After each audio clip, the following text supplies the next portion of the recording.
At noon, we got Baylor, who's 0-1. Trail number 17, SMU, who's 1-0. SMU favored by 2.5 points on the CW. And damn, are we getting banger after banger after banger in the noon window. The noon window might be the deepest window that we get in week 2. It has 3 games that have the possibility of not only being extremely impactful to the college football playoff picture, but 3 extremely close football games. Sawyer Robinson, coming off a loss, went 27-48.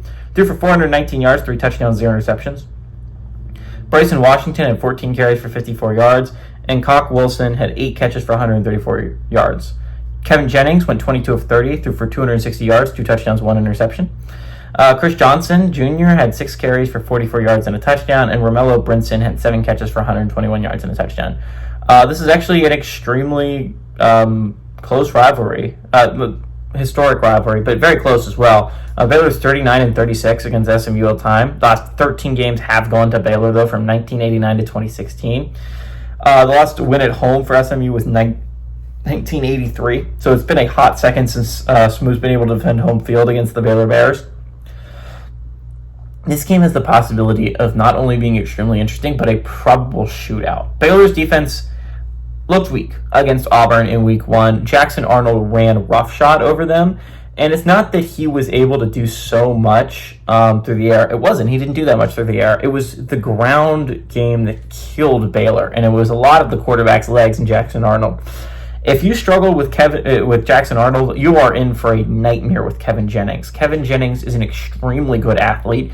He is going to be able to run the football on you, and if you struggle with Jackson Arnold, who is mobile, but Kevin Jennings is insane when it comes to his running ability. Baylor's going to struggle on that front. But on the other front, Baylor can throw the football. Damn, Sawyer Robinson looked good. He threw for 419 yards, 3 touchdowns, 0 interceptions. If you told me those stats, I would have assumed Baylor won, and not only won, but won by multiple scores. The problem is they couldn't run the ball. And that's going to be the challenge, right? I still think Baylor is a team that can compete for the Big 12. If I had to change it now, I would go to Iowa State because they've looked like the best team in the Big 12. But I still think Baylor has all the pieces. But this is a must-win for you if you're Baylor, right? If you wanna make a case to be an at-large, if you're Baylor, you cannot afford to lose this game on the road to SMU.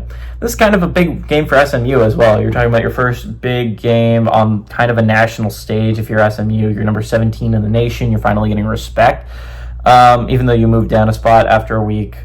I think this game has the possibility of being extremely close. I think Kevin Jennings is going to have a hell of a day. I think Sawyer Robinson is going to have a hell of a day. And at the end, I like Baylor to win and make a game-winning field goal or something like that. I think something crazy is going to happen at the end of the game.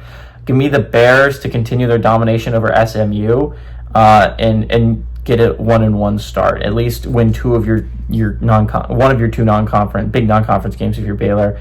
Give me the Bears to win and cover on the road.